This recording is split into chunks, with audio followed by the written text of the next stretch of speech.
हामीले अन्तिम भिडियोमा चर्चा गरेका थियौं तपाईले आफ्नो पायोनियर अकाउन्टलाई भेरिफाई कसरी गर्ने, किन तपाईको डकुमेन्ट रिजेक्ट भइरहेको थियो त्यो सम्बन्धी हामीले चर्चा गरेका थियौं। यदि तपाईले त्यो भिडियो हेर्नु भएको छैन भने माथि आई बटनमा क्लिक गरेर सजिलै हेर्न सक्नुहुन्छ। मलाई लाग्छ तपाईले त्यो प्रोसेस गरिसक्नु भयो र तपाईको अहिलेसम्म भेरिफाई पनि भइसकेको होला। यदि भएको छैन भने त्यो भिडियो हेरेर सजिलै गर्न सक्नुहुन्छ।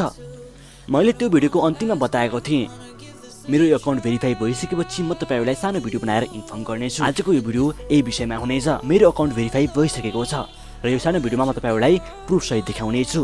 यदि तपाईलाई के समस्या आउँछ भने तपाई मलाई कन्ट्याक्ट गर्न सक्नुहुन्छ। कन्ट्याक्ट इन्फर्मेसन तल डिस्क्रिप्सन बक्समा दिएको छ। धेरै नगरी आजको भिडियोलाई सुरु गरौँ। नमस्कार सबैलाई, म राजु, तपाई हेर्दै हुनुहुन्छ टेकराज युट्युब च्यानल। स्वागत छ एउटा नयाँ भिडियोमा। सुरु गरौँ आजको भिडियो।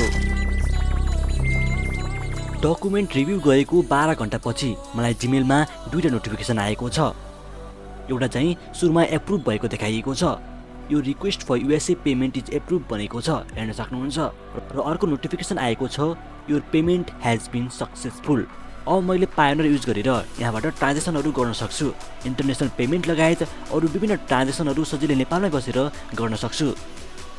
अर्को इन्ट्रेस्टिङ कुरो के छ भन्दा यहाँबाट तपाईले सजिलै आफ्नो पायोनियरको कार्ड विथड्र गर्न सक्नुहुन्छ। यसको मतलब तपाईले डेबिट कार्ड पाउन सक्नुहुन्छ।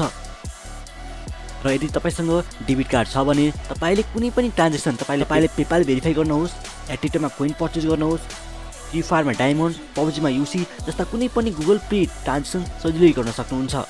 तपाईले त्यो पायोनियरको कार्डलाई प्ले स्टोरमा गएर एड गरिसकेपछि तपाईले कुनै पनि पेमेन्ट गर्न सक्नुहुन्छ। यो सम्बन्धी हामी अर्को भिडियोमा डिस्कस गर्नेछौँ। अर्को भिडियो निकै इन्फर्मेटिभ हुनेछ, त्यसैले हाम्रो च्यानललाई सब्स्क्राइब गरेर बेल आइकन दबाउन पनि नबिर्सिनुहोला।